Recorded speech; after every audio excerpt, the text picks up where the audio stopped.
ಹೊನಲು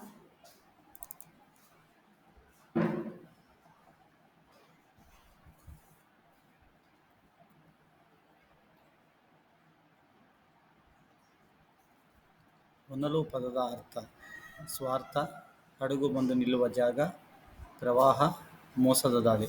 ಇದರಲ್ಲಿ ಸರಿ ಉತ್ತರ ಪ್ರವಾಹ. ಶಿವಾಚಾರ್ಯರ ಪ್ರಮುಖ ಕೃತಿಗಳು ಇವು: ಕವಿಗಳ ಬೆನ್ನೇರಿ, ಒಳನೋಟಗಳು, ಸಮಾಧಿಯ ಮೇಲೆ ಅಂಕುಶ, ಬೊಗಸೆ, ಕಾವ್ಯಾರಾಧನೆ, 100 ಹನಿಗಳು ಬೆಳ್ಳಕ್ಕಿ ಸಾಲು.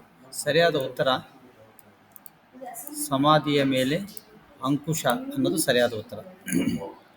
ಮಧ್ಯಮ ಪುರುಷ ಸರ್ವನಾಮಕ್ಕೆ ಉದಾಹರಣೆ: ನಾನು, ನಾವು, ನಮ್ಮ, ನಮಗೆ, ನೀನು, ನೀವು, ನಿಮಗೆ, ಆ ಕಡೆ, ಈ ಕಡೆ, ಅಲ್ಲಿ, ಇಲ್ಲಿ, ಇಲ್ಲಿರುವ, ಯಾವುದೂ ಅಲ್ಲ ಅಂತ ಇದೆ.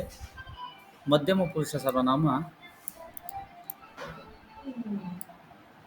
ನೀನು, ನೀವು, ನಿಮಗೆ. ಸಿ.ಪಿ. ಅವರ ಪೂರ್ಣ ಹೆಸರು Pandita Tiruvanna Narayana, doctor Chikkanahalli Puttaswamy Kamalesh, doctor Chowdanahalli Paramesha Keshava, doctor Chikkanayakanahalli Puttegowda Krishnakumar. CP. ಅವರ ಪೂರ್ಣ ಹೆಸರು ಸಿ.ಪಿ. ಅನ್ನದವರ ಕಾವ್ಯನಾಮ ಇದು.